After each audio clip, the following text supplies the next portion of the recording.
السلام علیکم ورحمۃ اللہ۔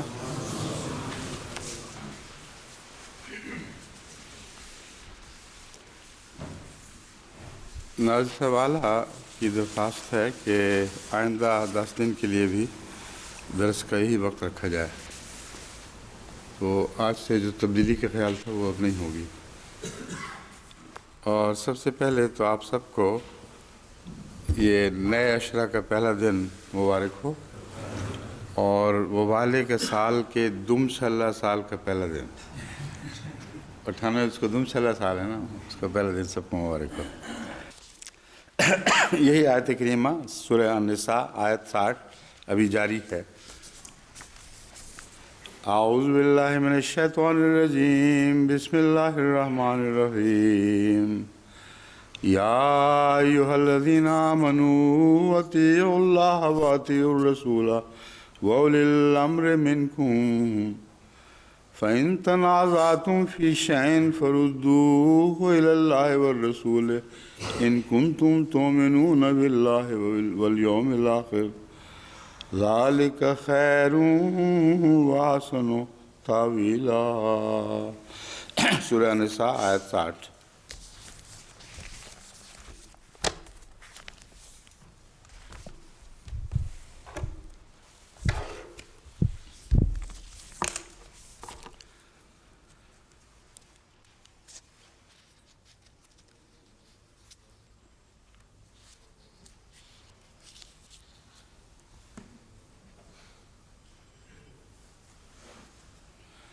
بحر محیط میں یہ شکریہ،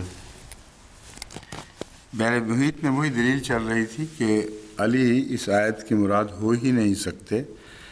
اس میں جو دو دلیلیں انہوں نے اٹھائی ہیں، ایک یہ کہ اولی الامر کی اطاعت کا حکم حضرت صلی اللہ علیہ وسلم کی زندگی میں بھی دیا گیا تھا، اور علی حضرت صلی اللہ علیہ وسلم کی زندگی میں امام نہ تھے۔ یہ بات جو ہے یہ شیعہ مانتے ہی نہیں، وہ کہتے ہیں امام تھے، مگر عقل کے لحاظ سے بہت عمدہ دلیل ہے، اس میں کوئی شک نہیں۔ بس ثابت ہوا کہ اس سے مراد عمراء ہی ہیں، بشرطے کہ معصیت کا حکم نہ دیں۔ بہت عمدہ رائے ہے جنہوں نے بیان فرمائی ہے۔ یہ سارے پھر حوالے شیعہ دوبارہ دیے ہمیں سارے، یا نئے نئے حوالے ہیں؟ صرف ائمہ مراد ہیں، صرف ہم لوگ مراد ہیں؟ تفسیر صافی کا بھی اسی قسم کا حوالہ ہے۔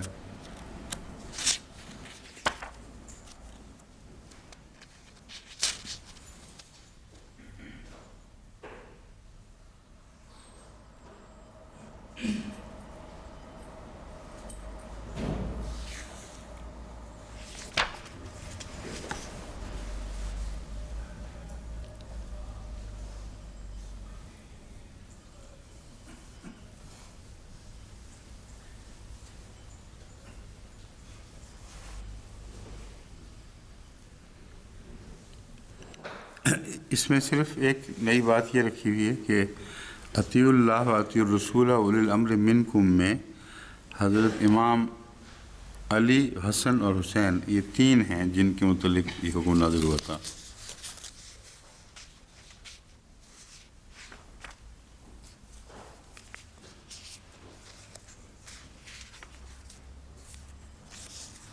یہ ساری باتیں شیعوں کی پہلے گزر چکی ہیں، اس نئے درس میں ان کی تکرار کی ضرورت نہیں۔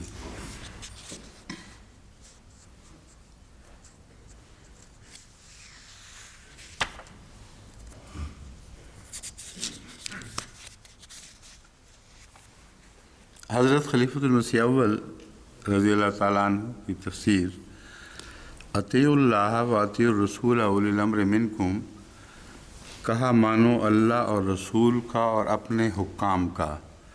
اولی الامر منکم کا وہی ترجمہ ہے جو جماعت کی طرف سے پیش کی جاتا ہے ہمیشہ، اپنے حکام کا۔ الہی خلفاء کی اطاعت و انقیاد و فرما برداری سیاست و تمدن کا اعلیٰ اور ضروری مسئلہ ہے، بلکہ ان کی فرما برداری خود الہی فرما برداری ہے۔ قرآن کریم میں ہے من یطع اللہ والرسول فقد اطاع اللہ، اور فرمایا اطیعوا اللہ واطیعوا الرسول۔ و اولی الامر منکم جہنم والوں کو فرمایا الم یاتکم رسول منکم، کیا رسول دوزخیوں میں سے ہوں گے؟ پس منکم سے مراد نوع انسانی ہے۔ یہ تفصیل نظر سے نہیں گزری، اس لیے میں سمجھ نہیں سکا اس مضمون کو۔ کیوں آپ سمجھیں، ایک فکرہ بیچ میں سے اٹھا کر رکھ دیے۔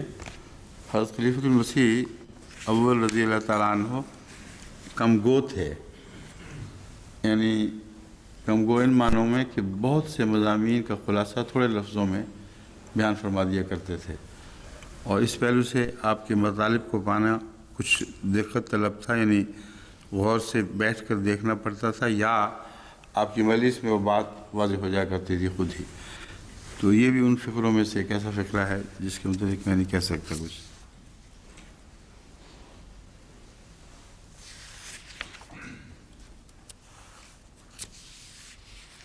حضرت مسلم موعود نے اس پر ایک سیر بحث حاصل بحث فرمائی ہے، اور میں چاہتا ہوں وہ آپ کو پڑھ کے سنا دوں، کیونکہ حضرت مسلم موعود اپنی بات کو بڑی وضاحت سے خوب کھول کھول کر بیان فرمایا کرتے تھے۔ آپ فرماتے ہیں بعض مسلمان غلطی سے آیت کے معنی یہ سمجھتے ہیں کہ یہ حکم صرف مسلمان حکام کے حق میں ہے کہ ان کی اطاعت کی جاوے، لیکن یہ بات غلط ہے اور قرآن کریم کے اصول کے خلاف ہے۔ بے شک اس جگہ لفظ منکم کا پایا جاتا ہے، مگر منکم کے معنی یہ نہیں ہے کہ جو تمہارے ہم مذہب ہوں، بلکہ اس کے یہ معنی ہے کہ جو تم پر بطور حاکم مقرر ہوں۔ من ان معنوں میں استعمال ہوتا ہے۔ قرآن کریم میں اللہ تعالیٰ کفار کو مخاطب کر کے فرماتا ہے کہ الم یاتکم رسل منکم، کیا تمہارے میں سے رسول نہیں آتے رہے؟ بس یہ دیکھیں کیسا عمدہ استدلال ہے، کیسی آیت کا جس کی طرف عام دماغ منتقل نہیں ہوتا۔ ہو سکتا ہے حضرت خلیفۃ المسیح اول رضی اللہ تعالیٰ عنہ کہ اس کلام میں یہ آیت پیش نظر ہو۔ الم یاتکم رسل منکم، جو ہے جہنمیوں میں سے رسول، وہ ان معنوں میں ہوگا کہ کیا تم میں سے رسول نہیں آتے رہے؟ اب سوال یہ ہے کہ کیا مذہب کی بات ہو رہی ہے کہ تم کفار میں سے رسول نہیں آتے رہے؟ بنی نوع انسان مراد ہیں اور کفار مراد نہیں ہیں، یعنی مذہب کا اس میں اس سے کوئی تعلق نہیں منکم والی آیت سے۔ اس آیت میں منکم کے معنی اگر ہم مذہب کریں تو اس کے یہ معنی ہوں گے کہ نعوذ باللہ من ذالک رسول کفار کے ہم مذہب تھے، بس ضروری نہیں کہ منکم کے معنی ہم مذہب کے ہوں، یہ اور معنوں میں بھی استعمال ہوتا ہے، اور اس جگہ اس کے یہی معنی ہیں کہ وہ حاکم جو تمہارے ملک کے ہوں ان کی اطاعت کرو، یعنی یہ نہیں کہ جو حاکم ہو اس کی اطاعت کرو، یعنی یہ نہیں کہ جو بھی حاکم ہو اس کی اطاعت کرو۔ اب منکم میں ایک نئی قید حضرت مسلم موعود نے یہ لگا دی ہے کہ حاکم تو ایک عام چیز ہے، دنیا میں ہر جگہ حاکم ہوتے ہیں، تو اگر منکم نہ ہوتا تو یہ مطلب بنتا کہ جہاں بھی کوئی حاکم ہے ہر ایک کی اطاعت کرو، لیکن اپنے حاکم کی اطاعت کرو۔ یہ معنی ہیں من کے کہ جو حاکم تمہارے ملک میں مسلط ہے اس کی اطاعت کرو، لیکن اس میں ایک وسعت بھی پائی جاتی ہے کہ مسلمان جہاں جہاں جس ملک میں جاتا جائے گا، چلتا منتقل ہوتا رہے گا، وہاں ایک حاکم ملے گا اس کو اور اس کی اطاعت فرض ہو جائے گی۔ اب کل والا مسئلہ جو میں نے چھیڑا تھا، ایک جرمن احمدی نے بڑے جوش سے لکھا تھا کہ مجھے کہو میں تلوار سونت کے نکل جاؤں، ان کو یہ آیت روک رہی ہے، کیونکہ احمدی آج ہجرت کر کے جس ملک میں بھی جائے گا وہاں اولی الامر ہوگا، اور کوئی اولی الامر اپنے سرزمین سے پاکستان پر حملے کی اجازت نہیں دے گا۔ تو یہ آیت ہی اس کا رد ہے اصل۔ ہمیں اختیار ہی نہیں ہے کہ ہم نعوذ باللہ من ذالک یہ سوچیں بھی کہ ہم پاکستان پہ حملہ کریں گے، کیونکہ قرآن کریم ہمارے دین کی حفاظت فرما رہا ہے، ہمیں ایسی تعلیم دے رہا ہے جس میں کوئی بھی رخنہ نہیں۔ آگے حضرت مسلم موعود فرماتے ہیں یہ معنی نہیں کہ قرآن و حدیث کی روح سے فیصلہ کر لو، بلکہ اس کے یہ معنی ہیں کہ اگر حکام کے ساتھ تنازع ہو جائے تو خدا اور اس کے رسول کے احکام کی طرف اس کو لوٹا دو، اور وہ حکم یہی ہے کہ انسان حکومت وقت کو اس کی غلطی پر آگاہ کر دے، اگر وہ نہ مانے تو پھر اللہ تعالیٰ پر معاملے کو چھوڑ دے۔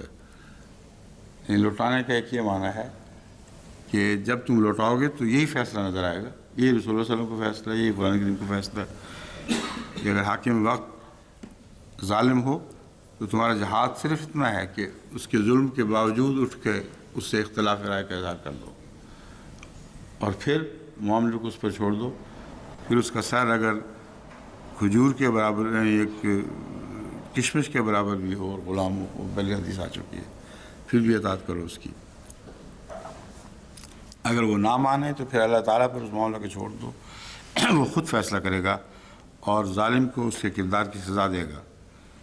غیر مذہب کے اولی الامر کا ثبوت قرآن کریم سے، یہ پہلے بھی یہی تھا مگر مزید عنوان بنایا گیا ہے۔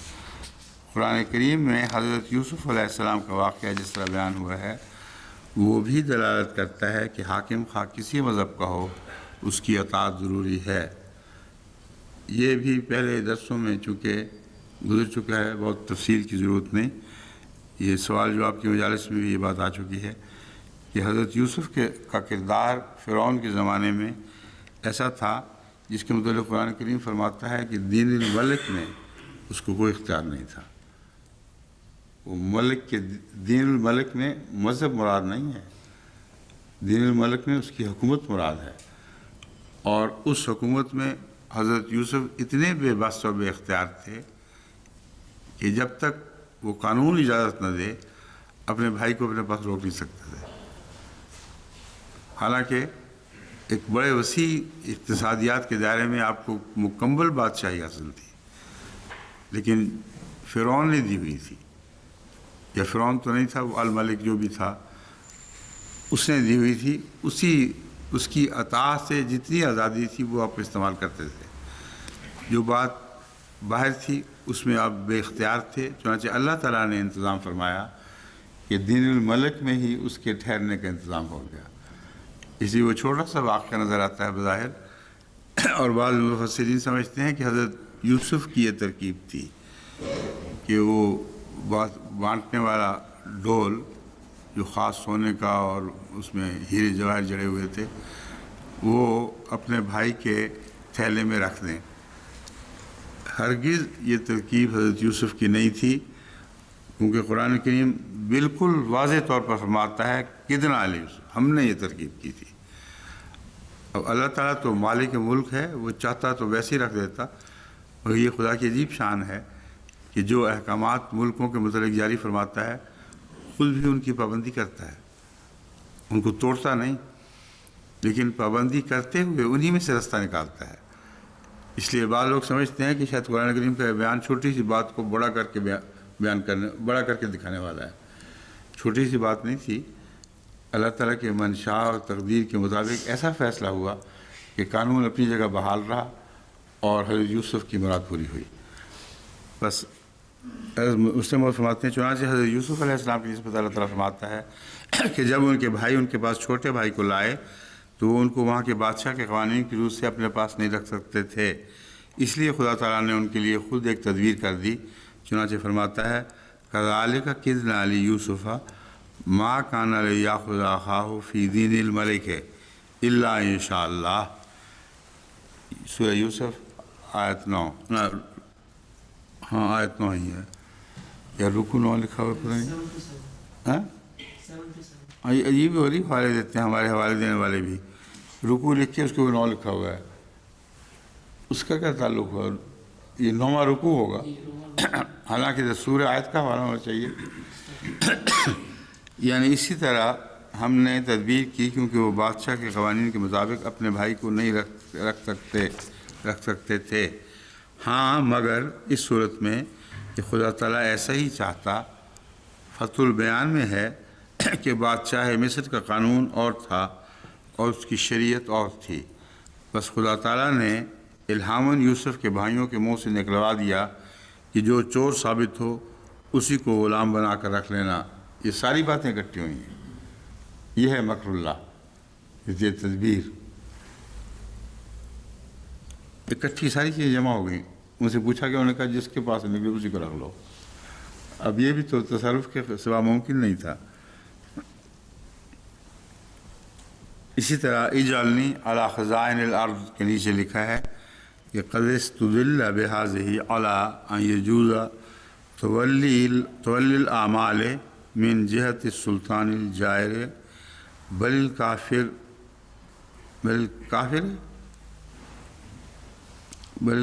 ہے یا بل الکافر ہے، من جہت، شاید دونوں جگہ لگتا ہو، من جہت السلطان الجائر بل الکافر ہے۔ اچھا، سلطان خواہ جائر ہو خواہ کافر ہو، دونوں صورتوں میں لمن وثق بالنفسہ بالقیام بالحق، یعنی اس آیت سے استدلال کیا گیا ہے کہ ظالم بلکہ کافر بادشاہ کی طرف سے عہدوں کا قبول کرنا اس شخص کے لیے جائز ہے جو اپنی جان پر اعتبار رکھتا ہے کہ وہ حق کو قائم رکھ سکے گا۔ اب یہ جو عہدوں کا قبول کرنا، یہ ایک بہت اہمیت رکھنے والا معاملہ ہے۔ انگریزی حکومت ہو یا غیر انگریزی حکومت ہو، آج کی ہو یا گزشتہ زمانوں کی حکومت ہو، حکومت کی طرف سے مسلمانوں کو جو عہدہ ملتا ہے وہ ان کے لیے جائز ہے، اور مسلمان حکومتوں کی طرف سے غیروں کو جو عہدہ ملتا ہے وہ ان کے لیے جائز ہے۔ یہ دستور ملک ہے، اس کا مذہب سے کوئی تعلق نہیں۔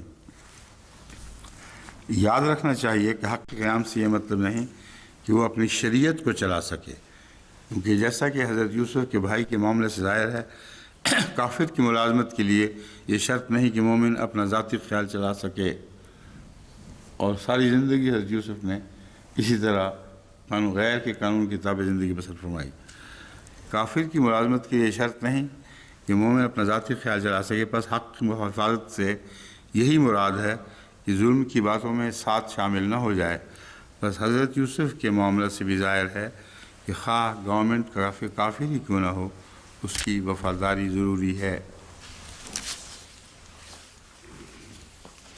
اب یہ عنوان ہے حکومت کی اطاعت کا حکم احادیث کی روح سے۔ جب ہم رسول کریم صلی اللہ علیہ وسلم کے کلام کو دیکھتے ہیں تو وہاں بھی حکومت کی اطاعت کا خاص حکم پاتے ہیں۔ آپ فرماتے ہیں علیک السمع والطاعۃ فی عسرک و یسرک و منشطک و مکرہک و امرات و اثرت علیک، یعنی تم پر واجب ہے کہ حکم ماننا اور اطاعت کرنی، تنگی میں، کشائش میں، خوشی میں، ناراضگی میں، اور اس وقت بھی جب تمہارے حقوق تلف کیے جاتے ہیں۔ اب یہ جنہوں نے یہ پانی بھیجا تھا ان کا بھی حق ہے، کبھی کبھی انگلی لگا دی جائے، ہیں وہ بیچارے دیکھتے ہوں گے کیا فائدہ ہوا۔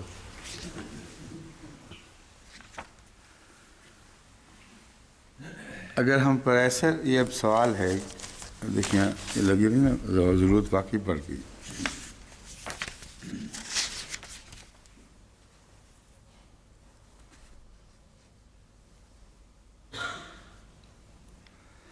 اسی طرح روایت ہے، کہا جاتا ہے کہ آپ سے صحابہ نے دریافت کیا کہ یا نبی اللہ ارائیت ان قامت علینا امراء یسألون حقهم ویمنعون حقنا فما تأمرنا فأعرض عنہ ثم سألہ، أعرض عنہ ثم سألہ۔ اب یہ جو لفظ أعرض عنہ ہے یہ بہت ہی ایک اہم نقطہ ہے، جس کے متعلق میں پہلے بھی بیان کر چکا، پھر بعض لوگوں نے نہ سنا ہو تو ان کو بھی سامنے رکھوں گا۔ فقال رسول اللہ صلی اللہ علیہ وسلم اسمعوا واطیعوا فإنما علیہم ما حملوا وعلیکم ما حملتم۔ یعنی اے نبی اللہ، کسی نے سوال کیا بتائیے تو صحیح کہ اگر ہم پر ایسے حاکم مقرر ہوں جو اپنے حق تو لے لیں اور جو ہمارے حقوق ہیں وہ نہ دیں تو ہم کیا کریں؟ آپ نے پہلے تو اس کے سوال کا جواب نہ دیا، لیکن جب اس نے دوبارہ دریافت کیا تو فرمایا یہ طریق خاص حضرت اقدس محمد رسول اللہ صلی اللہ علیہ وآلہ وسلم کا طریق تھا کہ وہی کا انتظار فرمایا کرتے تھے۔ ہر ایسے معاملے میں سب سے پختہ حدیث قدسی کا یہ نشان ہے۔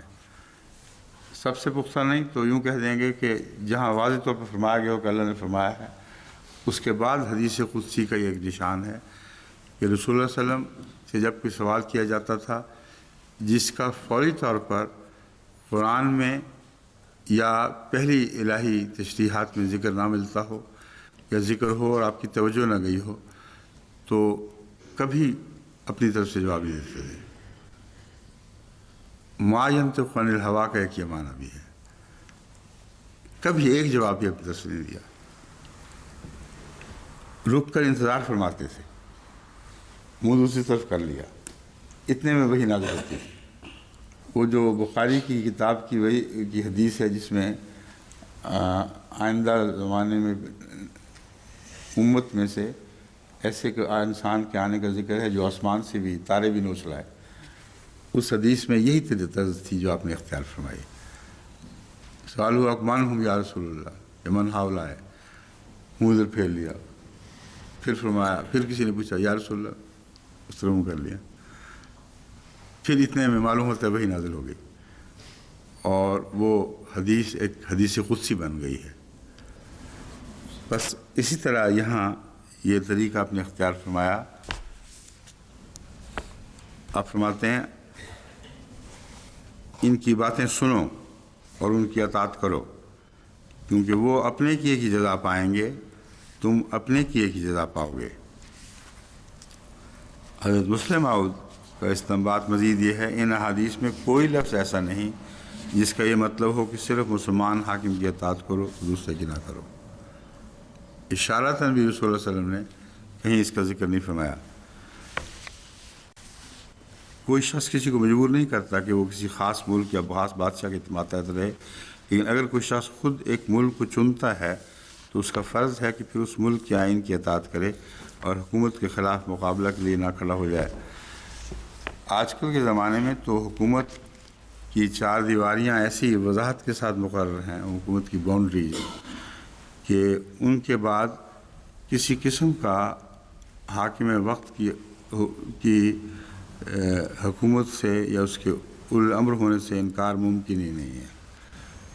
جہاں بھی آپ جائیں گے کسی بادشاہت میں داخل ہوں گے، حالانکہ پرانے زمانے میں ایسے علاقے بھی ہوا کرتے تھے جو بادشاہتوں سے آزاد ہوتے تھے، نو مینز لینڈ ہوتی تھی، جیسا کہ مکے سے جو رسول اللہ صلی اللہ علیہ وسلم کی ہجرت کے بعد جن مسلمانوں کو آپ نے عہد شکنی سے بچنے کی خاطر مدینے آنے کی اجازت نہیں دی، انہوں نے رستے میں صحرا میں ایسی جگہ بنا لی جن پر کسی کی حکومت نہیں تھی اور اپنی زمین بنا لی۔ بعد میں اسلامی فتوحات میں انہوں نے بہت اہم کردار ادا کیا۔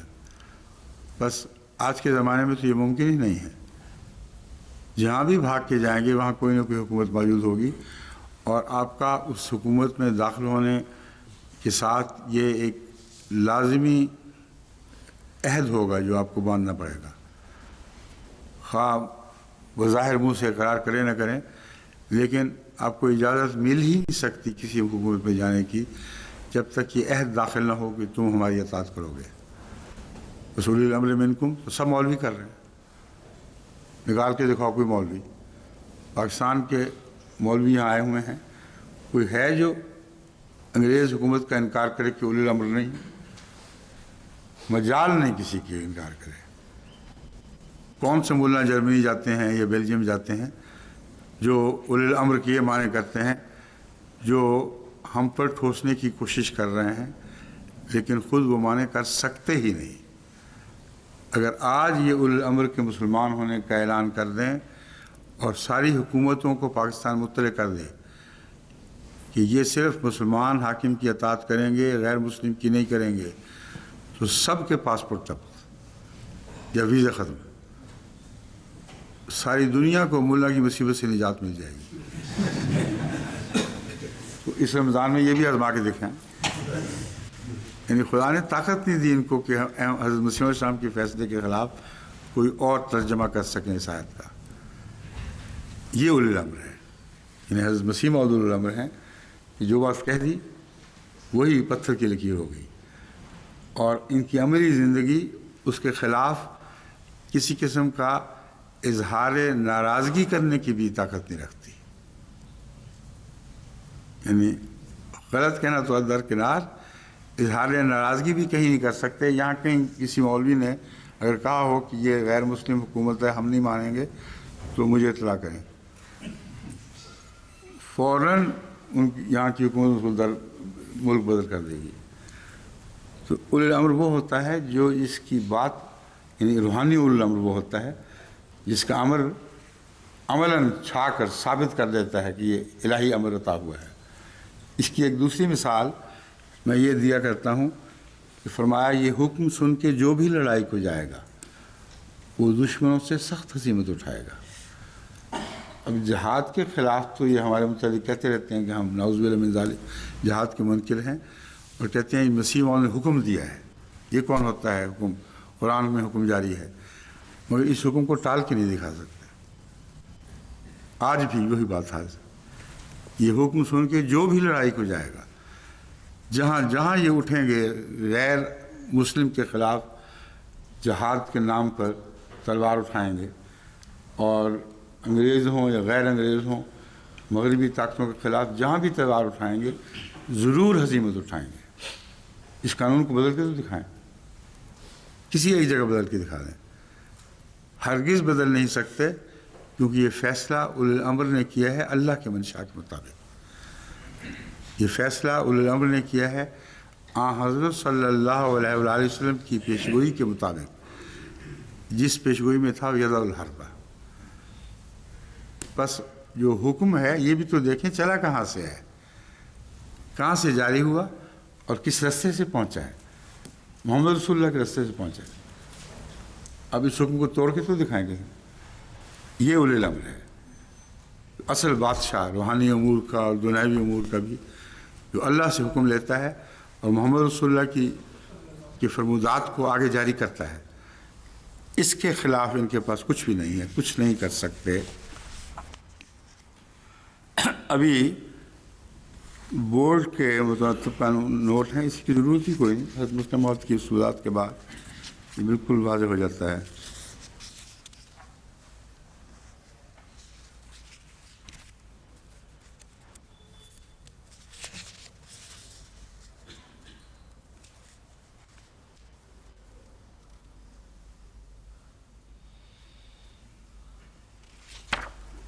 یہ وہی باتیں ہیں جو نوٹ سے لی گئی ہیں، لیکن حضرت مسلم موعود نے کہ اپنی کتاب میں کھل کر اس پر روشنی ڈال دی، تو وہی کافی ہے۔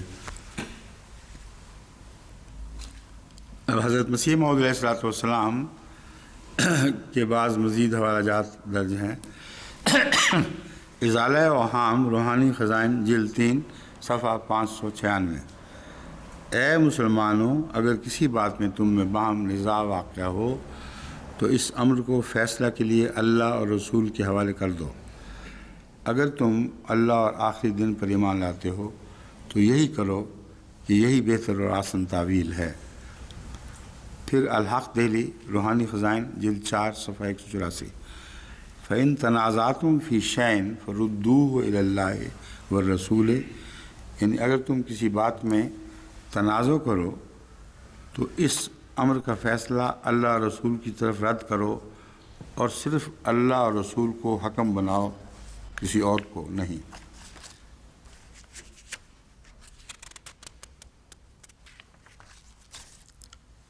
یہ جو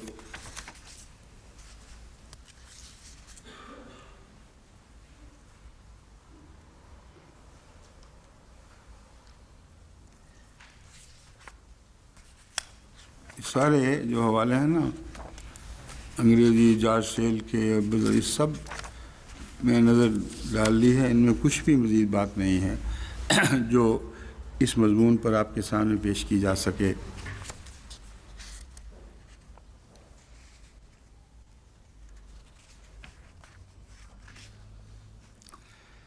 اسباب نزول میں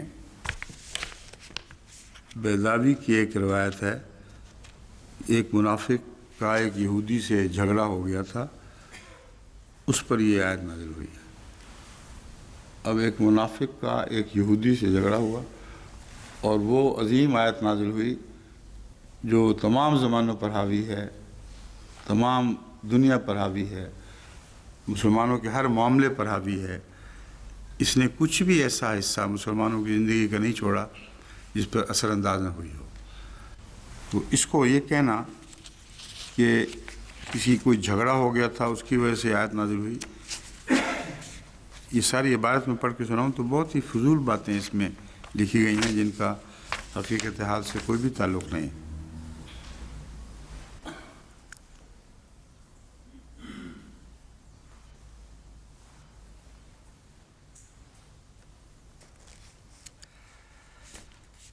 اب شاہ عبد القادر وہ شخص تھا جو مسلمانوں سے عیسائی ہو گیا تھا، اور ویری جو مفسر لکھنے والا ہے نا امریکن، اس کا یہ خاص استاد تھا یا مرید تھا، یہ دونوں ایک ہی چیز کے دو نام تھے۔ اس کو اس بات کی سمجھ آ گئی ہے کہ یہ آیت ان معنوں میں استعمال نہیں ہو سکتی جو دوسرے ملا کرتے ہیں۔ وہ خود بھی ایک بہت بڑا ملا تھا شاہ عبد القادر۔ یہ صاحب لکھتے ہیں، اے ایمان والو، حکم مانو اللہ کا اور حکم مانو رسول کا اور جو اختیار والے ہیں تم میں سے۔ مسلمان کی کوئی شرط نہیں، بالکل درست ترجمہ کیا اس نے۔ پھر اگر جھگڑ پڑو کسی چیز میں تو اس کو رجوع کرو صرف اللہ کے اور رسول کے، اگر یقین رکھتے ہو اللہ پر اور پچھلے دن پر، یہ خوب ہے اور بہتر تحقیق کرتا ہے۔ اس تعلق میں جو بنیادی بات ہے وہ شاید آپ پر یہ ابھی کھلی نہ ہو کہ جھگڑا چل کیوں رہا ہے۔ اصل میں حضرت امام مہدی کے متعلق سارے جھگڑے کی بنیاد ہے۔ یہ کہتے ہیں منکم کا ترجمہ اگر یہ کیا جائے تم میں سے، تو اس سے بعض دوسری احادیث پر بڑا نمایاں اثر پڑتا ہے، تم میں سے ہی ایک ہو۔ چنانچہ حضرت مسیح موعود علیہ السلام نے اس بحث کو امام مہدی کے حوالے سے ایک الگ حدیث کے ساتھ اٹھایا ہے، اور ان دونوں کو آپس میں باندھنا ضروری ہے۔ حدیث ہے فَأَمَّكُم مِّنكُم، اور وہ امامت کرائے تمہاری، منکم، جبکہ وہ تم ہی میں سے ہو۔ حضرت مسیح موعود علیہ السلام فرماتے ہیں کہ یہاں منکم سے مراد وہ نہیں ہے جو پہلا منکم تھا، بلکہ امکم منکم کا سے مراد یہ ہے کہ تم ہی میں سے ہو اور تمہاری امامت کرائے۔ اور ایک لمبی بحث اٹھائی ہے اس پر، جس سے پتہ چلتا ہے کہ یہاں منکم سے مراد امام مہدی تم ہی میں سے ہو، ایک ہے معاملہ، امام مہدی ہو، وہ امکم منکم، اور تم میں سے کوئی شخص امامت کرا رہا ہو۔ یہ اس وضاحت کے ساتھ اس معاملے کو سمجھیں، وَإِمَامُكُمْ مِنْكُمْ اور أَمَّكُمْ وَأَمَّكُمْ مِنْكُمْ، یہ دو الگ الگ باتیں ہیں۔ تمہارا امام تم ہی میں سے ہوگا، ایک معنی یہ ہے یعنی وہ مسلمان ہوگا، دوسرا ہے وہ امام ہوگا وَأَمَّكُمْ مِنْكُمْ، اور تم میں سے کوئی شخص امامت کرائے گا۔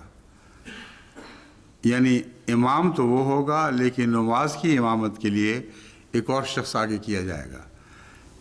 یہ وہ حدیث ہے جس کی روح سے حضرت مسیح موعود علیہ السلام کا دستور تھا کہ کسی اور کو امام کے طور پر کھڑا کر دیا کرتے تھے۔ یعنی روحانی امام، امام مہدی آپ ہی تھے، وہ امکم منکم میں تمہارے میں سے کوئی اس کی امامت کرائے، یہ معنی لیا کرتے تھے۔ اور اس پہلو سے رسول اللہ صلی اللہ علیہ وسلم کے کسی حکم کی باریک سے باریک تشریح کو بھی نظر انداز نہیں فرمایا کرتے تھے۔ اور بعض لوگ یہ اعتراض کرتے ہیں کہ امام ہو کر خدا نے امام مقرر کیا، دوسرے کے پیچھے کوئی نماز پڑھتے ہو؟ لیکن یہ حدیث اس کا جواب ہے کہ امام ہو کر دوسروں کے پیچھے نماز پڑھنا جائز ہے۔ وہ امکم منکم میں رسول مسیح موعود نے جب یہ طریقہ اختیار کر لیا تو آئندہ کے لیے سب کے لیے جائز قرار دے دیا گویا کہ۔ چنانچہ جرمنی میں جب ظہر عصر کی نمازیں مجھے جمع کر کے اور قصر کرنی پڑتی تھیں تو بعض جگہ ایسا وقت آتا تھا کہ بھاری اکثریت شامل ہونے والوں کی مسافر نہیں ہوتی تھی اور میں اکیلا یا چند میرے ساتھ مسافر، تو طبیعت پہ بڑا بوجھ پڑتا تھا کہ ہم تو قصر کر کے بیٹھ گئے اور سارے کے سارے پیچھے نمازیں پڑھ رہے ہیں۔ تو اس وقت مجھے یہ حدیث یاد آئی اور رسول مسیح علیہ السلام کے یہ طریق، اور اس نے میری مدد کی۔ میں نے اعلان کیا کہ اب امکم منکم کے وہ معنی ہوں گے، تمہارا روحانی امام چاہے میں ہی ہوں، مگر مسیح موعود سے بڑا روحانی امام تو تم میں کوئی نہیں آ سکتا۔ اگر حضرت مسیح موعود کے علیہ الصلوۃ والسلام کے لیے جائز تھا اور جائز تھا کہ دوسرا امام آپ کی امامت نماز میں امامت کرائے، تو میرے لیے بدرجہ اولا جائز ہے کہ کوئی اور امام آ گیا ہے۔ چنانچہ میں نے مقرر کر دیے تھے بعض دوسرے امام کہ وہ آگے بڑھ کے امامت کرائیں، اور بعضوں نے اس کو اپنا حق بنا لیا تھا، پھر میں ان کو ہٹا دیا۔ میں نے کہا جو لوکل امام ہے وہ امامت کرائے گا، یعنی کہ مرکزی امام میرے ساتھ ساتھ بھاگی پھر رہا ہر جگہ، اور وہ کہتا ہے کہ مجھ پہ فرض نہیں ہے کہ میں عادی کروں، اس لیے وہ سلسلہ بھی میں نے بند کر دیا تھا۔ تو آئندہ بھی اگر یہ ہو تو لوگ سمجھ لیں اس بات کو کہ اس کے پیچھے حضرت مسیح علیہ السلام کا ایک فعل ہے۔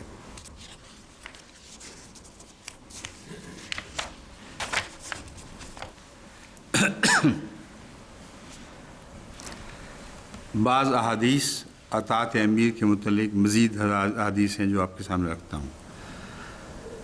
مسلم کتاب الامارات ہے، باب وجوب طاعت الامراء فی غیر معصیت و تحریمہا فی المعصیت۔ حضرت ابو حریرہ رضی اللہ تعالیٰ عنہ سے مروی ہے، یہ حدیث مسلم کتاب الامارات سے لی گئی ہے کہ آن حضرت صلی اللہ علیہ وآلہ وسلم نے فرمایا، جس نے میری اطاعت کی اس نے اللہ کی اطاعت کی، اور جس نے میری نافرمانی کی اس نے اللہ کی نافرمانی کی۔ جس نے میرے امیر کی اطاعت کی اس نے میری اطاعت کی، اور جس نے میرے امیر کی نافرمانی کی اس نے میری نافرمانی کی۔ یہ معاملہ اولو الامر منکم جو عام استعمال ہے اس سے الگ ہے۔ یہاں روحانی امیر کی بات ہو رہی ہے جس کو اللہ نے امیر مقرر فرمایا ہو۔ اگر کسی کو اللہ نے امیر مقرر فرمایا ہو تو اس کے نیچے جو چھوٹے عہدیدار ہیں ان کی اطاعت بھی فرض ہو جاتی ہے۔ اطیعوا اللہ و اطیعوا الرسول و اولی الامر منکم کا ایک یہ معنی بھی ہے کہ وہ امیر جو اللہ کے حکم سے تم پر قائم کیا جائے، یعنی حضرت اقدس محمد رسول اللہ صلی اللہ علیہ وآلہ وسلم کی سند اس کو حاصل ہو، ایسے امیر کے متعلق فرمایا جس نے میرے امیر کی اطاعت کی اس نے میری اطاعت کی، جس نے میرے امیر کی نافرمانی کی اس نے میری نافرمانی کی۔ بس بہت سے لوگ یہ جھگڑا لے بیٹھتے ہیں کہ ہم نے تو مقامی عہدیدار صدر کی نافرمانی کی ہے اور ہماری یہ مراد نہیں کہ آپ کی بھی نافرمانی ہے جماعت کی ہے، وہ غلط کہتے ہیں۔ یہ حدیث ان کا منہ بند کرنے کے لیے کافی ہے۔ اگر مقامی صدر ہو یا جو بھی چھوٹے سے چھوٹا عہدہ تمہارے نزدیک ہو، اگر اسے خدا تعالیٰ کے قائم کردہ نظام کے تابع ایک صاحب امر نے مقرر کیا ہے تو ہر شخص کا فرض ہے کہ اس کی اطاعت کرے، اور نہیں کرے گا تو یہ سلسلہ دور تک نکلے گا۔ یعنی اس کی نافرمانی آخر خلیفہ وقت کی نافرمانی، اور خلیفہ وقت کی نافرمانی محمد حضرت مسیح موعود علیہ السلام جو صاحب امر ہیں اس زمانے میں آپ کی نافرمانی ہوگی، اور آپ اگر صاحب امر ہیں تو محمد رسول اللہ کے تابع صاحب امر ہیں، آپ کی حدیث اور پیشگوئیوں کے مطابق صاحب امر ہیں، تو بات بہت دور تک پہنچے گی، آخر وہیں تان ٹوٹے گی جہاں ٹوٹنی چاہیے۔ یعنی ہر وہ شخص جو الہی نظام میں کوئی عہدہ دیا جاتا ہے، اگر کوئی غور کرنے والا غور کر کے دیکھے تو اس کی نافرمانی دراصل حضرت محمد رسول اللہ صلی اللہ علیہ وسلم کی نافرمانی بن جاتی ہے۔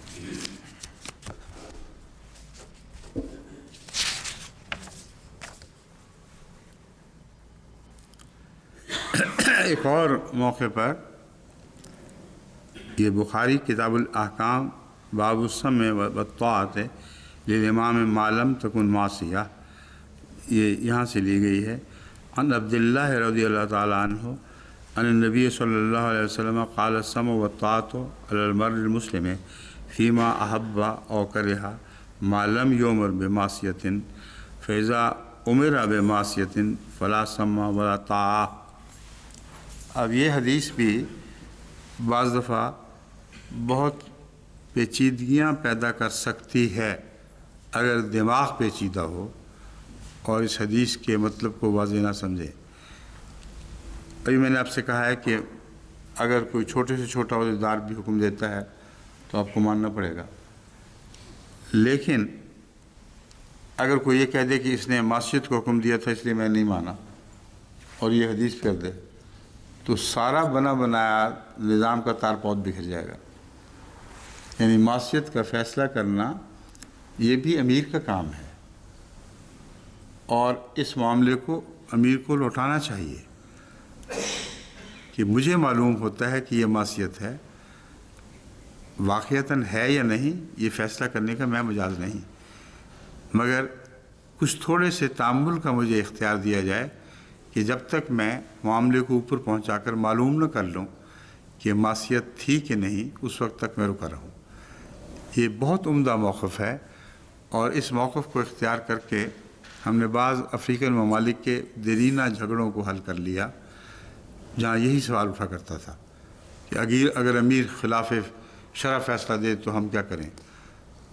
خلاف شرع فیصلہ ہوتا ہی نہیں تھا، یہ بہانہ تھا لوگوں کا، ہم سمجھتے ہیں یہ خلاف شرع ہے، اور سمجھو میں اتنا اختلاف تھا کہ سارے نظام کی تار پود بکھر جاتی تھی اگر اس کو اصول کو اپنا لیں۔ جب میں نے ان سب لوگوں کو مخاطب کر کے تفصیلی خط میں سارا معاملہ سمجھایا، میں نے کہا آپ کے لیے تو ہر وقت یہ بات کھلی ہے کہ جب بھی آپ یہ سمجھیں کہ معصیت کا حکم ہے تو آپ بلا تعامل آج کل کے زمانے میں تو فیکس کے ذریعے چند منٹوں میں مجھے اطلاع کر سکتے ہیں، تو کیوں نہیں کرتے؟ وہاں جو اڑ کے بیٹھ جاتے ہیں مجھے اطلاع کر دیا کریں اور میں جواباً آپ کو بتا دوں گا کہ یہ فیصلہ آپ کا درست ہے یا امیر کا درست ہے۔ جب یہ فیصلہ جاری کیا گیا تو ان کا معصیت کا بہانہ اڑ ہی گیا، کیونکہ دل جانتا تھا کہ معصیت نہیں ہے، اور دل جانتا تھا کہ اگر میری طرف معاملے کو رجوع کیا گیا تو میں امیر ہی کے حق میں فیصلہ دوں گا۔ اچانک سارا فساد بیٹھ گیا۔ اب شاذ کے طور پر کہیں ہوتا ہے، ورنہ بالکل اٹھتا ہی نہیں، کیونکہ انسان کے دل اپنے حال کو خود بہتر جانتا ہے، خواہ کتنے ہی بہانے پیش کرے وہ اپنی حقیقت حال کو خوب سمجھتا ہے اور جانتا ہے کہ نفس کے بہانے ہیں اور حقیقت حال سے اس کا کوئی تعلق نہیں۔ بہرحال یہ حدیث ہے، حضرت عبداللہ رضی اللہ تعالیٰ عنہ حضرت صلی اللہ علیہ وسلم سے روایت کرتے ہیں کہ آپ نے فرمایا کہ جب تک معصیت کا حکم نہیں ملتا ایک مسلمان کے لیے صرف سننا اور اطاعت کرنا لازم ہے، خواہ اس حکم کو پسند کرے یا ناپسند کرے، اور جب اسے معصیت کا حکم دیا جائے تو کوئی سماعت اور اطاعت نہیں ہے۔ بس ایسے معاملات میں جہاں بعض دفعہ غلطی سے بعض عہدیدار شریعت میں شریعت کو نہ سمجھنے کے نتیجے میں ایک حکم جاری کر دیتے ہیں جو شریعت کے خلاف ہوتا ہے، وہاں بلا استثناء ہمیشہ ان کو آخر معذور کرنا پڑتا ہے، اور جو شخص رکے ہیں ان کی حوصلہ افزائی کرنی پڑتی ہے، لیکن وہ از خود نہیں رکتے، وہ فوری طور پر معاملہ میری طرف بھجوا دیتے ہیں اور کوئی عملی دقت پیش نہیں آتی۔ اس لیے جب سے یہ وضاحت ہوئی ہے ایسے واقعات بہت کم ہو گئے ہیں، لیکن شاذ کے طور پر سال میں 1 یا 2 دفعہ ایسے واقعات ضرور میرے سامنے آ جاتے ہیں جن میں دخل دینا پڑتا ہے۔ ایک مسند احمد بن حنبل جلد 3 صفحہ 213 پر یہ حدیث نبوی درج ہے۔ حضرت انس سے رضی اللہ تعالیٰ عنہ سے روایت ہے کہ معاذ نے عرض کیا کہ اے اللہ کے رسول صلی اللہ علیہ وسلم، آپ کا کیا خیال ہے کہ جب ہم پر ایسے لوگ حکمران ہو جائیں جو آپ کی سنت کی پیروی نہ کرتے ہوں اور نہ ہی آپ کے حکم کے تابع دار ہوں تو ان کے بارے میں کیا ارشاد ہے؟ اس پر رسول اللہ صلی اللہ علیہ وسلم نے فرمایا کہ ایسے شخص کی کوئی اطاعت نہیں جو اللہ عز و جل کی اطاعت نہیں کرتا۔ اب اس حدیث کے الفاظ پر گہری نظر سے غور ضروری ہے۔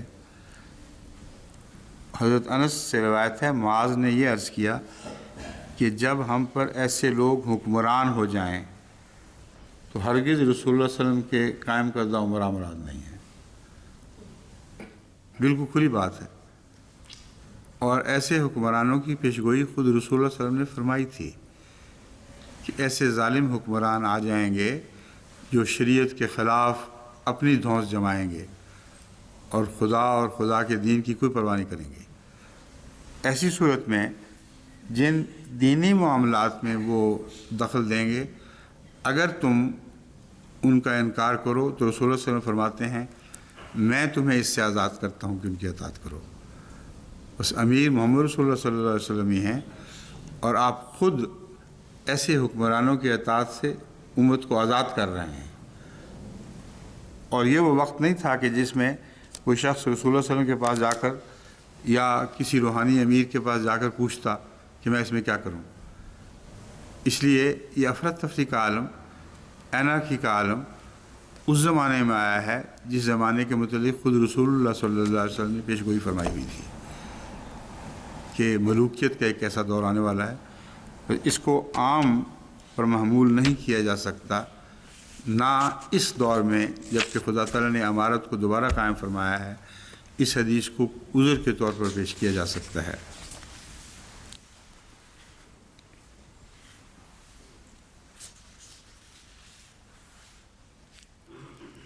اب یہ بات خوب کھل گئی ہے، جس بات میں حدیث ہے دو منصور سے لی گئی ہے، یہ تو روایت تو کمزور صحیح، مگر چونکہ میں نے اپنا اصول بنا رکھا ہے کہ اگر بات پختہ ہو اور رسول اللہ صلی اللہ علیہ وسلم کی طرف منسوب ہو سکتی ہو تو ہمیں ضرور اس کو قبول کرنا چاہیے، خواہ وہ 1300 سال کے بعد حدیث ظاہر ہوئی ہو۔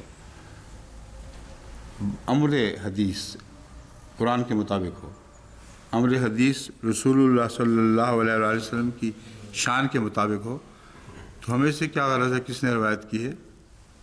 کسی نے نامی کی ہوتی تو ہم اس کو قبول کرتے، اس کے سوا مفر ہی نہیں ہے۔ بس یہ بھی ان حدیثوں میں سے ہے۔ حضرت حسن سے روایت کی گئی ہے کہ رسول اللہ صلی اللہ علیہ وسلم نے فرمایا جس بات میں خالق کی معصیت ہوتی ہو اس میں مخلوق کی اطاعت نہیں۔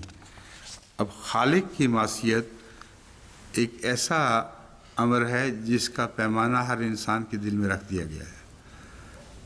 خالق کون ہے؟ جو حمد کے لائق ہے۔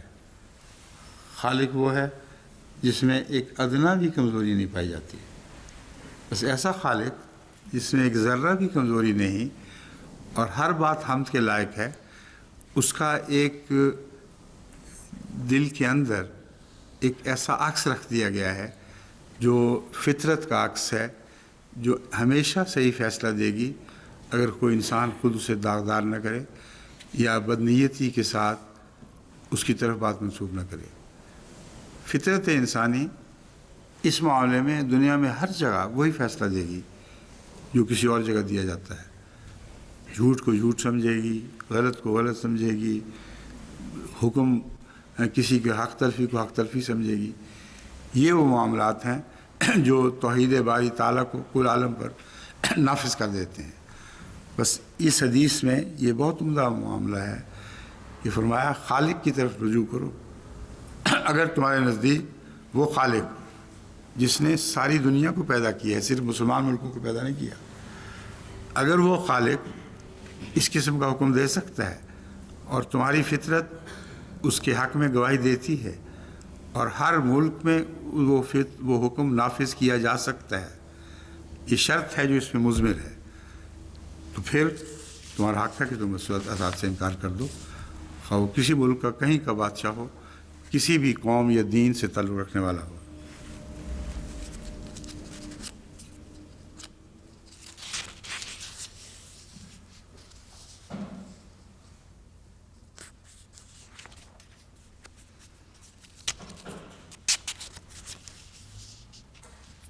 اب ایک حضرت علی رضی اللہ تعالیٰ عنہ کی روایت بھی ہے، شاید شیعوں کو یہ قبول ہو.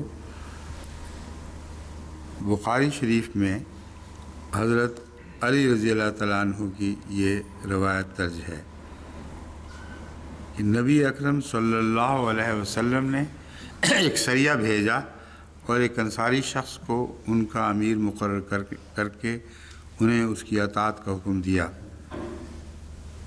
اس کو ان پر کسی وجہ سے غصہ آ گیا. یہ میں پہلے بیان نہیں کر چکا؟ آگ جلاؤ، اس میں چھلانگیں لگا دو، بیان نہیں کر چکا اس سے؟ اچھا، جھگڑا ہوا کہ امیر کی اطاعت کہاں تک فرض ہے. اس پر اس امیر نے کہا کہ لکڑیاں اکٹھی کرو اور آگ جلاؤ، پھر اس میں چھلانگیں لگا دو. انہوں نے لکڑیاں اکٹھی کی اور آگ جلائی، لیکن جب اس میں داخل ہونے کا ارادہ کیا تو ایک دوسرے کی طرف دیکھنے لگے. یہ ہے خالق کی اطاعت. فطرت بولی ہے کہ اللہ نے تم ہمیں آگ سے بچانے کے سامان پیدا کیے، یہ کون ہوتا ہے آگ میں جلانے کا حکم دینے والا؟ لکڑیاں اکٹھے کرنے تک تو سب جی سائیں، حاضر سائیں، لیکن جب آگ روشن ہو گئی اور بھڑک گئی تو اللہ تعالیٰ نے ان کو وہ نور عطا فرما دیا. یہ حکم ہے جو خالق کے حکم سے ٹکرا رہا ہے. تمہیں آگ سے بچانے کے سامان پیدا کیے جا رہے ہیں، یہ کون ہوتا ہے امیر جو تمہیں آگ میں ڈالے؟ تو ایک دوسرے کا منہ دیکھنے لگے. ان میں سے ایک شخص نے کہا ہم نے تو نبی اکرم صلی اللہ علیہ وسلم کی پیروی آگ سے بچنے کے لیے کی تھی. بالکل وہی بات ہے. کیسا عمدہ نکتہ ہے. یہ ہے خالق کی بات جو فطرت میں نقش ہے، کوئی اس نقش کو مٹا نہیں سکتا. ہم نے تو نبی اکرم صلی اللہ علیہ وسلم کی پیروی آگ سے بچنے کے لیے کی تھی، کیا ہم خود ہی اس میں داخل ہو جائیں؟ اسی کیفیت میں تھے کہ آگ ٹھنڈی ہو گئی اور امیر کا غصہ بھی اتر گیا. یہ بحث جو ہو رہا تھا اتفاق سے اتنی سی لکڑیاں تھیں اس زمانے میں اکٹھی کی گئی تھیں، وہ جل بوجھ کے خود ہی ٹھنڈی ہو گئی. جس کا مطلب 3-4 گھنٹے تو لگے ہوں گے اس بحث مباحثے میں. اور اس عرصے میں امیر صاحب کا غصہ بھی ٹھنڈا ہو گیا. جب نبی اکرم صلی اللہ علیہ وسلم کے حضور اس واقعہ کا ذکر کیا گیا تو آپ نے فرمایا کہ اگر وہ اس آگ میں داخل ہو جاتے تو پھر کبھی اس میں سے نہ نکلتے. یعنی معصیت جو خدا کی معصیت ہے وہ اتنی کھل جاتی ہے کہ اس کے بعد کوئی شخص بہانہ بنائے کہ مجھے امیر نے حکم دیا تھا، اس کا کوئی عذر قبول نہیں کیا جائے گا. اب یہ روایت حضرت علی رضی اللہ تعالیٰ عنہ کی. اولی الامر کس کو کہہ رہے ہیں؟ ایک قافلے کے امیر کو. اور شیعہ کہتے ہیں وہ خود اولی الامر تھے. تو یہ میں نے اسی لیے کہا تھا کہ یہ روایت تو شیعہ مانیں گے نا کم سے کم، کہ حضرت علی کا فیصلہ ہے، ان کی روایت ہے، بخاری میں درج ہے، اور اس حدیث سے میرے علم کے مطابق کبھی کسی شیعہ نے انکار نہیں کیا. اور یہ ثابت کر رہی ہے کہ اولی الامر کون ہوتا ہے اور اللہ کا حکم سب پر غالب ہے. اور جب اللہ کا حکم غالب ہو تو دکھائی دیتا ہے صاف، اس میں کسی اشتباہ کا سوال ہی پیدا نہیں ہوتا.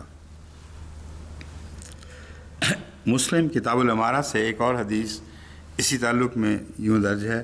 حضرت عبادہ بن صامت بیان کرتے ہیں کہ آن حضرت صلی اللہ علیہ وسلم نے ہم سے بیعت کے وقت عہد لیا، یہ تنگی ہو یا آسائش، خوشی ہو یا ناخوشی، ہر حال میں ہم آپ کی بات سنیں گے۔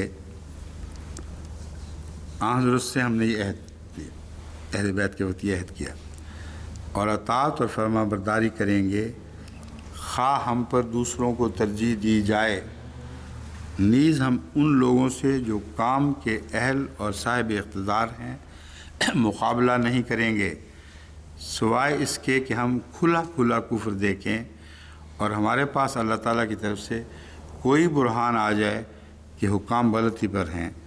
جب یہ برہان آئے گی تب ہم رکیں گے، ورنہ نہیں۔ نیز اللہ تعالیٰ کے بارے میں ہم کسی ملامت کرنے والے کی ملامت سے نہیں ڈریں گے اور حق بات کہیں گے۔ کتاب اللہ کے پابند کی اطاعت لازم ہے۔ میں نے کہا آپ دیکھ لیا کریں، میں یہ بار بار دیکھنا نہ پڑے، بہت ہی بتا دینا۔ یحییٰ بن حسین بیان کرتے ہیں، یہ مسلم کی روایت ہے، کہ انہوں نے اپنی دادی کو یہ کہتے ہوئے سنا کہ انہوں نے حضرت صلی اللہ علیہ وسلم کو خطبہ حجۃ الوداع میں سنا۔ آپ فرما رہے تھے کہ اگر تم پر ایک غلام کو حاکم مقرر کیا جائے جو کتاب اللہ کے مطابق تم کو چلانا چاہے تو تم اس کی بات سنو اور اطاعت کرو۔ بس نظام جماعت احمدیہ میں تو کتاب اللہ کے سوا کچھ ہے ہی نہیں، 100% کتاب اللہ اور کتاب اللہ کی باریکیاں، نہایت لطیف تقوی کی باریک راہوں پر احکامات مبنی ہیں۔ ایسی صورت میں کیسے ممکن ہے کہ کوئی شخص یہ عذر رکھ لے کہ اللہ کے خلاف ہے اس لیے ہم نہیں مانیں گے؟ یہ نفس سے امارہ کا حکم ہے جو بار بار امر دیتا ہے۔ اور میں پھر یہ وضاحت کر دوں کہ جب سے میں نے ایسے لوگوں کو یہ کھلی چھٹی دی ہے کہ بلا تاخیر مجھے فیکس کے ذریعے بتا دیا کرو، انہوں نے بتانا ہی بند کر دیا، کیونکہ مقامی طور پر جھگڑا تھا جب تک مجھ تک نہیں پہنچتا۔ اب ایم ٹی اے کی یہ بھی تو خوبی ہے، اور اس نئے دور کے فیکسز کے زمانے کی، کہ ہم بالکل ایک جان ہو گئے ہیں۔ اب جو میں بات کر رہا ہوں وہ فیجی آئی لینڈ میں سنی جا رہی ہے، اور اگر وہاں ذرہ بھی کوئی اختلاف ہو کسی مسئلے پر، درس ختم ہونے سے پہلے پہلے یہاں فیکس پہنچ جائے گی۔ تو اب ہم ایک ہو چکے ہیں، اور یہ دنیا کو ایک کرنے کا معاملہ اللہ نے صرف مسیح موعود علیہ السلام کو عطا فرمایا ہے۔ کوئی اور طاقت نہیں دنیا میں جو یہ کہہ سکے کہ ہم نے دنیا کو ایک کر دیا ہے۔ بس یہ بولتے رہے، ہم جن کو بولنے دیں ان بیچاروں کو، انہوں نے غصہ تو نکالنا ہی ہے نا کسی طریقے سے۔ لیکن افسوس صرف یہ ہوتا ہے کہ جب غصہ نکالتے ہیں تو اپنے لیے جہنم کا انتظام کرتے ہیں، جس کی تکلیف ہوتی ہے، کیونکہ نار جہنم بہت خبیث چیز ہے، یعنی بہت خطرناک چیز ہے۔ اگر کسی مولوی کا ہاتھ تھوڑا سا جل جائے کسی چیز سے، اس وقت وہ سوچے کہ آئندہ جب اس کا چہرہ جھلسایا جائے گا ان باتوں پر وہ جو جانتا ہے کہ جھوٹ ہے۔ یہ سب مولوی جو ہم پر الزام لگا رہے ہیں دل سے گواہ ہیں کہ یہ سب جھوٹ ہے، اور اس کے باوجود بولی چلی جاتے ہیں۔ مجھے ان پر رحم آتا ہے، چاہے آپ مجھ پہ اس پہ غصہ کریں یا نہ کریں، مجھے واقعتاً رحم آتا ہے۔ اور جب بھی کبھی میں آگ کو دیکھتا ہوں تو میرا خیال ان کی طرف چلا جاتا ہے کہ ان بیچاروں کو کیا بنے گا۔ بس اگرچہ دعا ہماری یہی ہے کہ ان کو ٹکڑے کر دے، ان کے بڑوں کو، شریروں کو سزا دے دے، مگر مجبوری کی بات ہے۔ یہ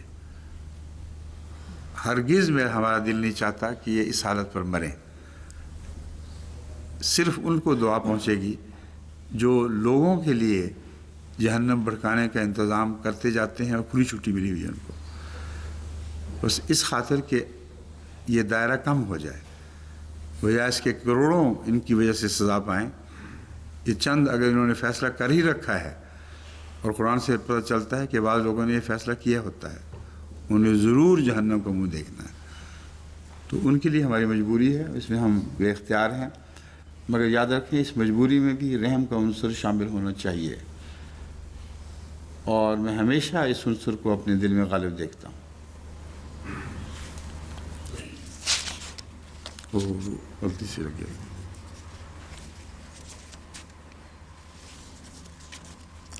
یہ جو بہت لمبی ایک حدیث ہے مسند احمد بن حنبل کی، اس میں کوئی الگ خاص بات ہے؟ چلیں میں سنا دیتا ہوں آپ کو۔ حضرت حرث اشعری بیان کرتے ہیں کہ حضرت صلی اللہ علیہ وآلہ وسلم نے فرمایا، اللہ تعالیٰ نے حضرت یحییٰ بن زکریہ علیہ السلام کو 5 باتوں کا حکم دیا تھا، اور میں بھی تم کو ان 5 باتوں کا حکم دیتا ہوں جن کا اللہ تعالیٰ نے مجھے حکم دیا ہے۔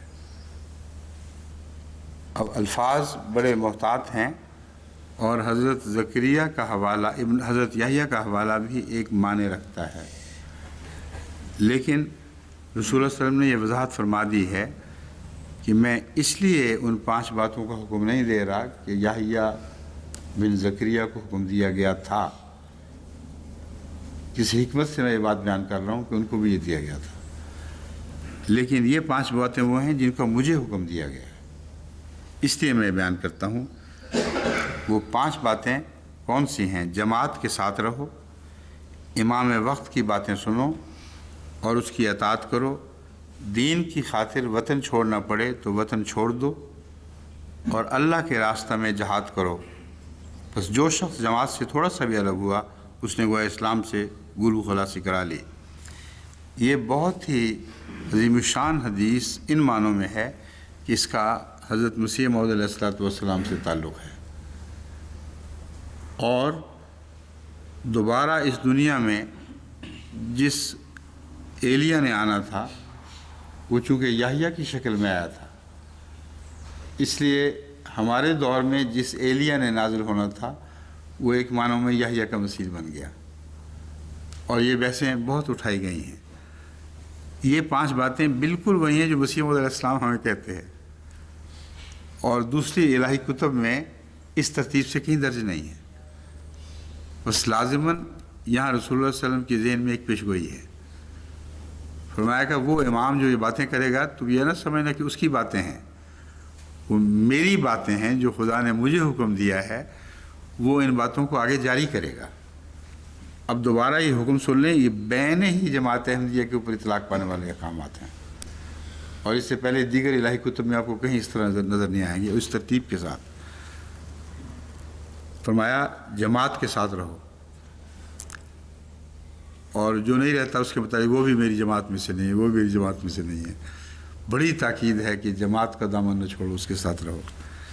امام وقت کی باتیں سنو، بڑی تاکید فرمائی آپ نے کہ میرے بعد وہ قدرت ثانیہ آئے گی اور وہ وقت کی امام ہوگی، اس وقت اس کی بات سننی پڑے گی، لازماً اطاعت کرنی ہوگی۔ یہ حکم بھی حضرت مسیح موعود علیہ السلام نے تاکید کے ساتھ جماعت کو دیا، اور اس کی اطاعت کرو، امام وقت کی باتیں سنو اور اس کی اطاعت کرو۔ اب یہ سنیے، دین کی خاطر وطن چھوڑنا پڑے تو وطن چھوڑنا۔ اب بتائیں کھل گیا کہ نہیں معاملہ؟ بالکل روز روشن کی طرح واضح ہو گیا۔ آج صرف ہماری ایک جماعت ہے جس کو دین کی خاطر وطن چھوڑنا پڑتا ہے، اور رسول اللہ صلی اللہ علیہ وسلم نے اس زمانے میں یہ پیشگوئی فرما دی تھی کہ ایسا ہوگا۔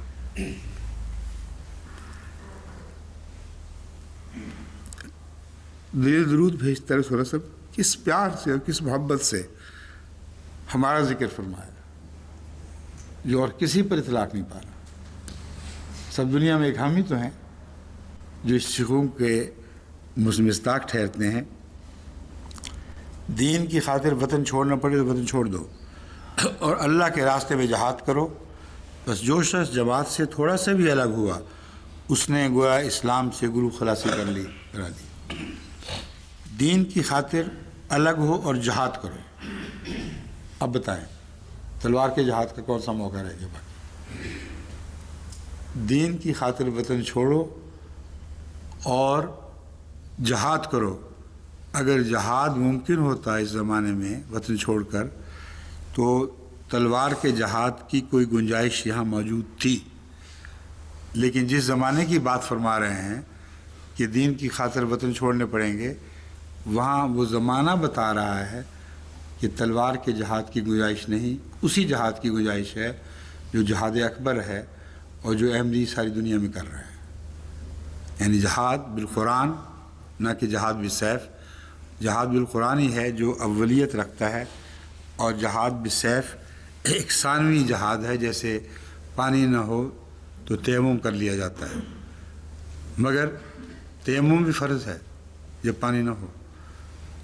بس جہاں جہاد کا حکم اطلاق پائے گا، اگر جہاد بالقرآن ممکن نہ رہے اور مجبور کر دیا جائے کہ جہاد بھی سیف کیا جائے، تو وہ اولیت ہو جائے گی اس جہاد کو، اس کو آپ تیمم کہہ کے رد نہیں کر سکتے، کیونکہ تیمم کو بھی رد نہیں کر سکتے۔ وہ ایک قائم مقام حکم ہے جو اپنی ذات میں کامل ہے اور مکمل ہے، مرتے وقت تک تیمم کا حکم اسی طرح رہ جاتا ہے۔ حضرت مسیح موعود علیہ السلام بھی بار بار تیمم فرماتے تھے۔ بس میں نے جب تیمم کہا تو کوئی اس کو ہلکا نہ سمجھے، بہت جی جی آپ کو اچھا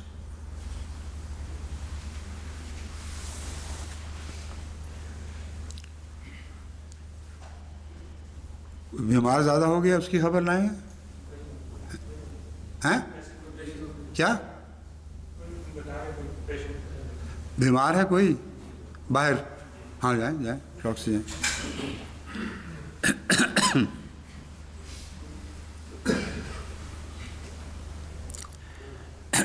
اس کے علاوہ آگے بھی حدیث چل رہی ہے، سوائے اس کے کہ وہ دوبارہ نظام جماعت میں شامل ہو جائے۔ اب دیکھیں، دوبارہ نظام جماعت میں شامل ہو جائے، اس سے زیادہ واضح جنہوں نے جماعت احمدیہ کے نظام کی تصویر کھینچی نہیں جا سکتی، اور رسول اللہ صلی اللہ علیہ وسلم 1400 سال سے بھی پہلے یہ بیان فرما رہے ہیں۔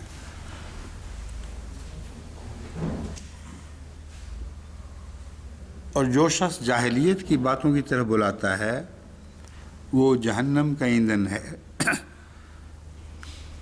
جو شخص جاہلیت کی باتوں کی طرف بلاتا ہے، خواہ وہ نظام جماعت کے اندر داخل ہو کر اس کے بہانے اس کے پردے میں بلائے، وہ شخص جہنم کا ایندھن ہے۔ صحابہ نے عرض کیا، اے اللہ کے رسول، خواہ ایسا شخص نماز بھی پڑھے اور روزہ بھی رکھے اور اپنے آپ کو مسلمان بھی سمجھے، اگر وہ ان باتوں کی طرف بلائے تو کیا وہ بھی جہنم کا ایندھن ہے؟ حضرت صلی اللہ علیہ وسلم نے فرمایا، ہاں، اگر وہ روزہ بھی رکھے اور اپنے آپ کو مسلمان بھی کہے تو پھر وہ اگر جاہلیت کی باتوں کی طرف بلائے تو وہ جہنم کا ایندھن ہے۔ اے اللہ جل شانہ کے بندو، یہ بات یاد رکھو کہ جو لوگ اپنے آپ کو مسلمان کہیں انہیں تم بھی مسلمان کہو۔ یہ سارا سلسلہ وہی چل رہا ہے، ایک ادنا سا بھی فرق نہیں۔ یہی تو ہمارا دعویٰ ہے کہ جو شخص اپنے آپ کو مسلمان کہے، آگے تحقیق میں پڑھنے کا تمہارا کوئی حق نہیں، تم اس کو ضرور مسلمان کہو، اللہ کے نزدیک اس کا جو بھی معاملہ ہو۔ تو جہاں یہ فرمایا کہ اگر کسی نے پوچھا تھا کہ مسلمان ہو روزہ بھی رکھے پھر بھی، تو فرمایا کہ اگر وہ جاہلیت کا حکم دیتا ہے، اس کے باوجود جب تک وہ اپنے آپ کو مسلمان کہتا ہے تم اس کو غیر مسلم نہیں کہہ سکتے۔ بہت ہی عظیم الشان حدیث ہے، اتنی تفصیل میں گئی ہے کہ اس زمانے کے سوا کسی اور زمانے پہ اطلاق پا ہی نہیں سکتی۔ یہی تو جھگڑا چل رہا ہے۔ ہم کہتے ہیں، ہم اپنے آپ کو مسلمان کہتے ہیں، تم سمجھو نہ سمجھو، لیکن تمہیں ہمیں مسلمان کہنے کا جو حق ہے وہ حق چھیننے کا کوئی حق نہیں، اور تمہیں لازماً ہمیں مسلمان کہنا پڑے گا جب تک ہم اپنے آپ کو مسلمان کہتے ہیں۔ رسول اللہ صلی اللہ علیہ وسلم فرماتے، اس لیے ہم نے دیکھا محاورے میں غیر احمدی مسلمان، غیر مسلم ہم باقی سب قوموں کے لیے محاورہ استعمال کرتے ہیں، لیکن غیر احمدیوں کے لیے ہمیشہ غیر احمدی مسلمان کہتے ہیں، حالانکہ جانتے ہیں کہ انہوں نے وقت کے امام کا انکار کر دیا ہے، اور بعض ان میں سے ایسے شریر ہیں کہ مسلمان کہلا سکتے ہی نہیں، جو خود خدا خان بن بیٹھے وہ مسلمان کیسے رہ گیا۔ لیکن جب تک وہ منہ سے اپنے آپ کو مسلمان کہتے رہیں گے، احمدی بھی ہمیشہ ان کے اس حق کو تسلیم کریں گے اور ان کو غیر احمدی مسلمان کہیں گے، غیر مسلم نہیں کہیں گے۔ یہی ہمارا طریق ہے۔ فرمایا، جو لوگ اپنے آپ کو مسلمان کہیں انہیں تم بھی مسلمان کہو، کیونکہ اللہ تعالیٰ نے اس امت کا نام مسلمان اور مومن رکھا ہے، یعنی خدا تعالیٰ نے جو لوگ میری طرف منسوب ہو چکے ان کا نام مسلمان رکھ دیا ہے، اس لیے ان کا یہ حق تم کبھی نہیں لے سکتے، اور یہ وہ حق ہے جو آن حضرت صلی اللہ علیہ وآلہ وسلم نے بھی کبھی نہیں چھینا۔ خدا فرما رہا ہے قرآن کریم میں کہ یہ لوگ ایسے ہیں جن کے سینوں میں ایمان نے جھانک کر بھی نہیں دیکھا، جو جھوٹے اقرار کرتے ہیں، جو کہتے ہیں کہ تو رسول اللہ ہے، تو اللہ گواہی دیتا ہے کہ یہ جھوٹ بول رہے ہیں باوجود اس کے کہ تو رسول اللہ ہے، لیکن ان کو مسلمان کہنے کا حق اسی طرح جاری رہے گا۔ تو نے یہ حق نہیں چھیننا، جو حق رسول اللہ نہ چھینے صلی اللہ علیہ وسلم، جن کو خدا بتائے، جو دلوں کی باتوں کا واقف ہے، ان کے دل میں اسلام نہیں ہے، وہ حق یہ ملانے اپنا بیٹھیں اور خدا بن کر دلوں کی باتیں کریں، اور اگر وہ سچی بھی ہوں ان کی باتیں تو خدا سے بڑھ کر سچی تو نہیں ہو سکتی۔ اللہ تعالیٰ رسول صلی اللہ علیہ وسلم کو فرما رہا ہے کہ یہ سچی بات ہے کہ ان کے دل میں کوئی ایمان نہیں، لیکن غیر مسلم نہیں کہنا جب تک یہ اپنے آپ کو مسلمان۔ بس یہ مولوی لوگ جو خدا بنتے ہیں اور دلوں میں اترتے ہیں اور کہتے ہیں کہ انہوں نے دل میں یہ کہا، یہ آیت ان کو بھی ہمارے سے بچا رہی ہے، کیونکہ جب تک منہ سے یہ کہیں گے کہ ہم مسلمان ہیں، ہم مجبور کہنا پڑے گا۔